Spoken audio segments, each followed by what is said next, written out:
The Brooklyn Nets' new Big Three played together for the first time on Monday night as the Nets played their first preseason game against the Philadelphia 76ers. New York Post Nets beat writer Brian Lewis. He was in the building at the Barclays Center for the exhibition game, and he joins me now. Brian, how's it going, man?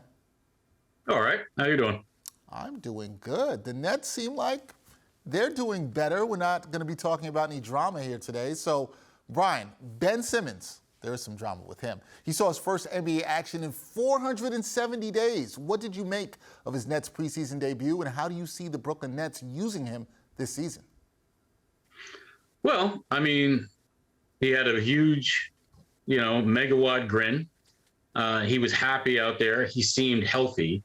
So, I mean, these are the first benchmarks that you've got to cross, right? You've got to pass all of those. Everything else is gravy when you're dealing with Ben Simmons. And considering everything that he's been through over the last year, just seeing him out on the court was a positive. Now, as far as how they're going to use him, I mean, the era of locking people into positions is over. This is positionless basketball, right? But I would say he's going to be on the ball a lot so that they can just go ahead and let Kyrie cook off the ball. But when Kyrie's on the ball, then I could see Ben Simmons playing a lot of stretch five, small ball five. I could see him being like a playmaking role man as a power forward. I think those are the ways that you'll see him be used offensively.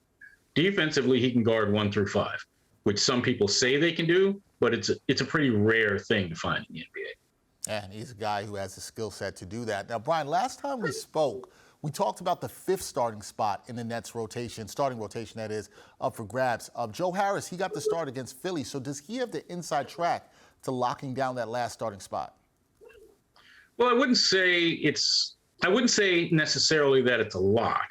What I'd say is you started this preseason with maybe 5 guys that you were looking at for that spot. It's unreasonable to think Kessler Edwards is going to get it. TJ Warren probably won't even be practicing or fully ready till November.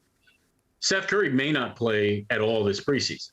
So right now you're looking at Royce O'Neal, who came off the bench in the preseason opener, and Joe Harris. I'd say it comes down to those two, and whoever performs the best in the preseason probably will end up getting that spot. All right, that's one way to look at it there. We'll see who grabs that final spot in the starting rotation for the Nets. Now, one last thing, Brian, the NBA's GM survey that came out on Monday for the question of which team will win the 2023 NBA Finals. The Nets didn't make the top 5. Last year, they got 72% of the vote. That's quite a fall. So do you have a feel of how good this team can actually be this year? Yeah, the NBA GMs can't figure it out, I'm sure. I'm not qualified to figure it out. What I'd say is this: I understand their concerns, and I understand all of the things that they look at with this Nets team after presuming that they were going to waltz to a title last year and seeing all the drama that unfolded. I understand why they might be reticent to have that same view of the Nets again this year. What I would say is this: and when you look at that review, there were only 2 things where they came out on top in that poll. One is that Kevin Durant's the best small forward in the world. And 2, the Nets are utterly unpredictable. And nobody knows exactly what they're going to get out of that team. I'd say those 2 things are accurate. If those 2 things are accurate and the Nets are utterly unpredictable, I'm going to wait at least another week to 10 days before I get a prediction out of you, Brian, for what the Nets can do this season. That is Brian Lewis, New York Post Nets beat writer. Check out his work at NewYorkPost.com. Brian, thanks for the time. Appreciate it. Anytime.